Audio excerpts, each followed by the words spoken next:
আপনারা আমার হাতে যে ফোনটি দেখতে পাচ্ছেন এই ফোনটি হচ্ছে স্যামসাং S23 আলট্রা। তো আমার লাইফে আমি বহু ফ্ল্যাগশিপ ডিভাইস চালিয়েছি, কিন্তু এটার মতো এত খারাপ ডিভাইস আমি আর এখন পর্যন্ত পাইনি।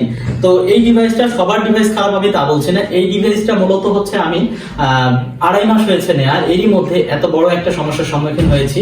এই ফোনটা আপনার হচ্ছে মূলত সিপিইউ বা জিপিইউ এর সমস্যা অনেকে বলতেছে, অনেকে বলছে ডিসপ্লের সমস্যা। কিন্তু এই যাবৎ পর্যন্ত যা আমি যত টেকনিশিয়ান দেখিয়েছি তারা সবাই বলছে ভাই স্যামসাং S23 বা আল্ট্রা সিরিজে এই যাবৎ পর্যন্ত এই প্রথম আপনার এই সমস্যার মতো আমি সমস্যা ফেস করতেছি।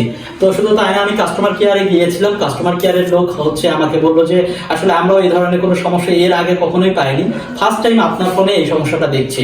তো আসলে মূল সমস্যাটা কি আসুন আপনাদের সাথে আমি হচ্ছে শেয়ার করি, আপনারা দেখুন। দেখতে পাচ্ছেন আপনারা এই ফোনটির মূল সমস্যাটা আমি আপনাদের সাথে শেয়ার করি।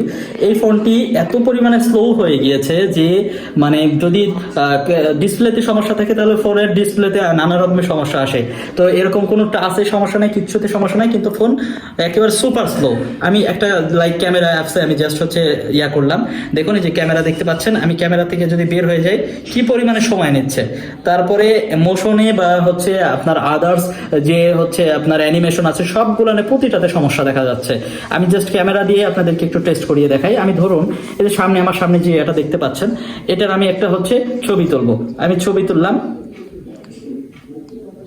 দেখুন ছবি তুলছি কিন্তু ক্লিক নেয়নি, এখনো ক্লিক নেয়নি। আচ্ছা যাই হোক, ক্লিক না নিলেও আমি আবারও দেখাচ্ছি, দেখেন ছবি তুললাম, ছবিটা কিছুক্ষণ আগে নিয়েছে। এখন এই অ্যানিমেশনে কি পরিমাণ সমস্যা হচ্ছে, আমি দেখুন এই যে এই জিনিসটা আমি সরাই নিলাম, কিন্তু আমার ক্যামেরাতে এখনো এটা ধরে রেখেছে, দেখুন এখনো ধরে রেখেছে, অলমোস্ট 2 সেকেন্ড লাইট। আমি আবার এটা রেখে দিলাম, এখনো কিন্তু আমার এটা নেয় না, এই যে এখন নিচ্ছে। মানে এত পরিমাণে হচ্ছে সমস্যা দেখা দিচ্ছে, এই ফোনটা আমি একেবারেই ইউজ করতে পারছি না, টোটালি ইউজেবল না। আপনারা এই ফোনটির সমস্যা সম্বন্ধে এতক্ষণে হয়তো অবগত হয়ে গিয়েছেন।